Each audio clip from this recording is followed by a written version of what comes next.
এই পৃথিবীর মালিক যিনি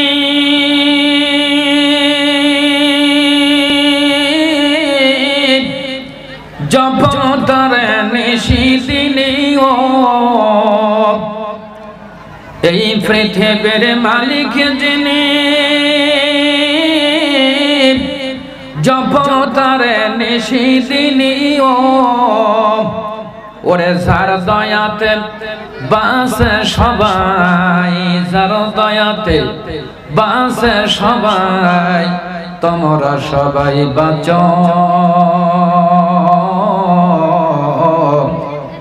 কার লাগিয়া কান্দ তুমি, কার লাগিয়া হাসো।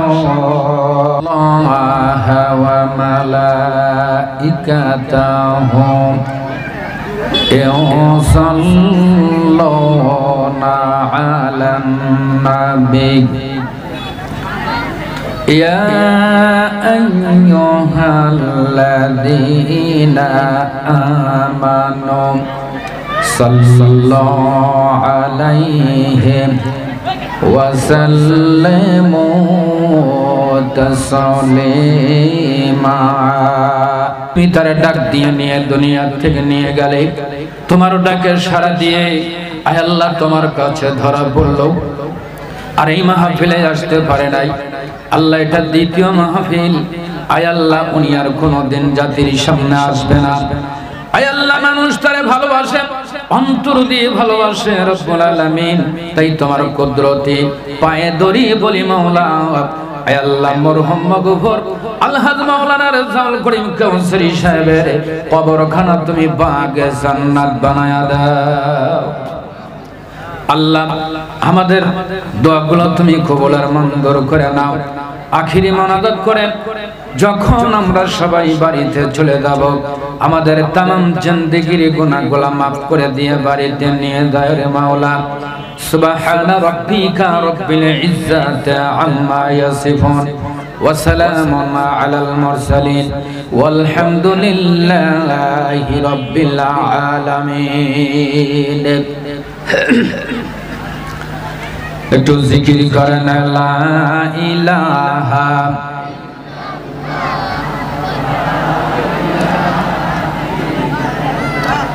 একটু জবান খোলে লা ইলাহা লা ইলাহা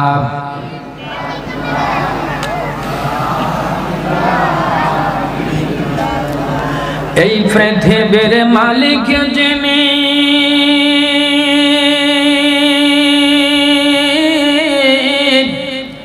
জপতার নিশিদিনী ও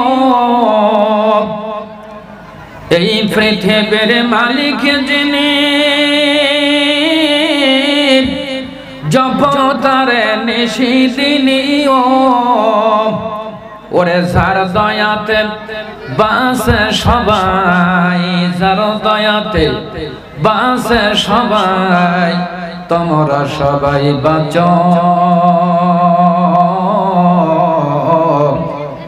কার লাগিয়া কান্দ তুমি, কার লাগিয়া হাসো। লা ইলাহা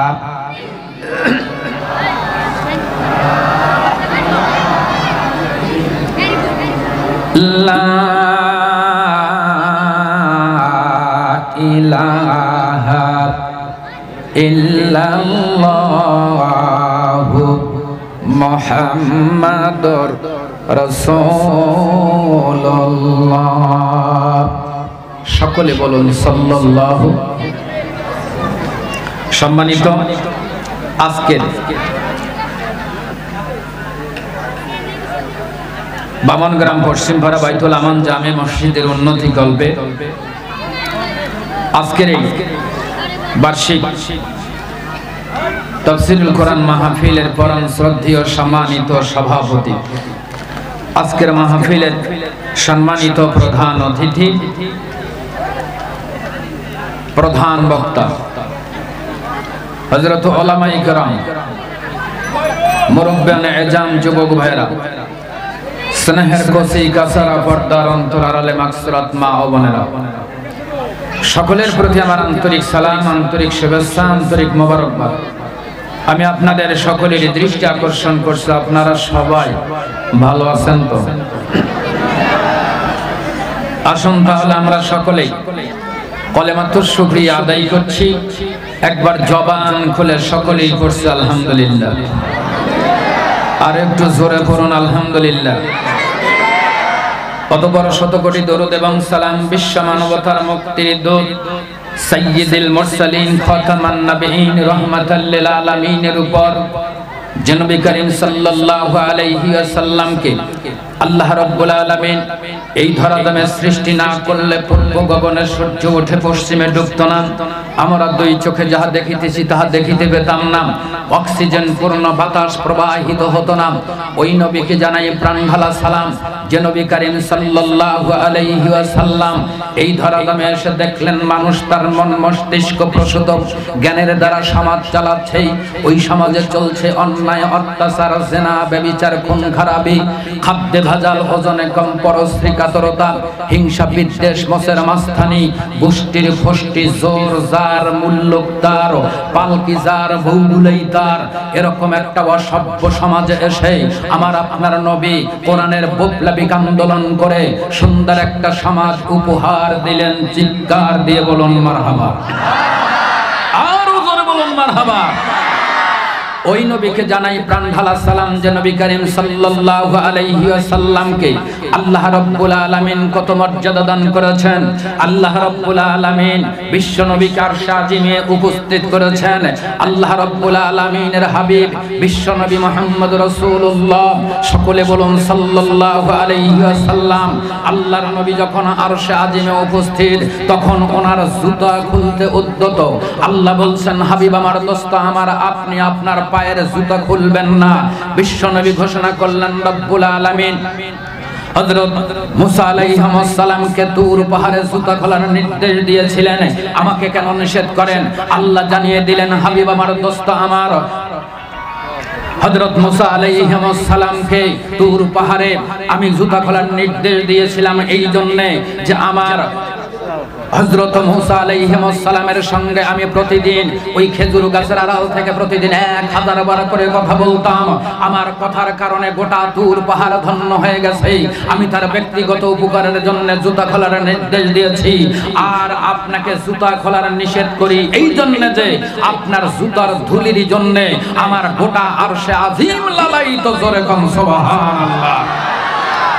ওই নবীকে জানাই প্রাণ ঢালা সালাম যে নবী করিম সাল্লাল্লাহু আলাইহি ওয়াসাল্লামের মর্যাদা আল্লাহ কত বেশি করে দিয়েছেন। আল্লাহ যেদিন বিচার করবেন, বিচারের বোর্ড বসাইবেন, মালিক ইয়াউমিদ্দিন, সুপ্রিমটি প্রভুত্বের মালিক থাকবেন ওদিন আমার আল্লাহ।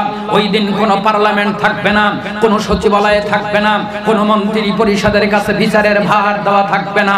তাম জগতের বিচারের ভার থাকবে আমার আল্লাহর হাতে। জোরে বলেন, কার হাতে? আর একটু জোরে বলেন। ওই দিন আল্লাহ রাব্বুল আলামিন বিচার করে যদি কাউকে জাহান্নামের অর্ডার দিয়ে দেন, তাহলে সেই অর্ডার বাতিল করার মতো ক্ষমতা সম্পন্ন ব্যক্তিত্ব কি আপনাদের এই থানার ভিতরে আছে? একটু জোরে বলেন, আছে? পৃথিবীর মধ্যে এমন একজন লোক খুঁজে পাওয়া যাবে না।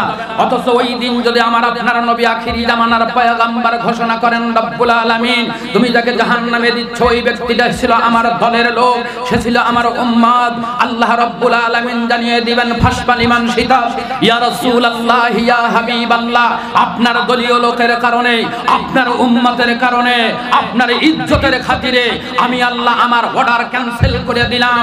আপনার উম্মতকে নিয়ে জান্নাতে চলে যান। চিৎকার দিয়ে জোরে বলুন মারহাবা, আরো জোরে বলুন মারহাবা। ওই নবীর অনুসরণ অনুকরণ যদি দুনিয়ার কোনো মানুষ করে, তাহলে এই দুনিয়ার থেকেই জান্নাতের সার্টিফিকেট তারে দেওয়া হবে। জোরে বলেন মারহাবা। আর ওই রাসূলের বিরুদ্ধে যদি কোনো মানুষ দুনিয়া থেকে যদি রাসূলের বিরুদ্ধে যদি কোনোদিন কটূক্তি করে, ওই মানুষটার জান্নাত হবে না, ওই মানুষটা দুনিয়াতে অপমানিত হবে, এরপরে আখিরাতেও লাঞ্ছিত হবে। কথা বলেন ঠিক কিনা? রাসূল আকরাম সাল্লাল্লাহু আলাইহি ওয়াসাল্লামের বিরুদ্ধে তাকে যদি কটূক্তি করে কোনো মানুষ কথা বলে, বুঝতে হবে তার জন্ম পরিচয় বৈধ নয়। কথা বলেন ঠিক না বেঠিক?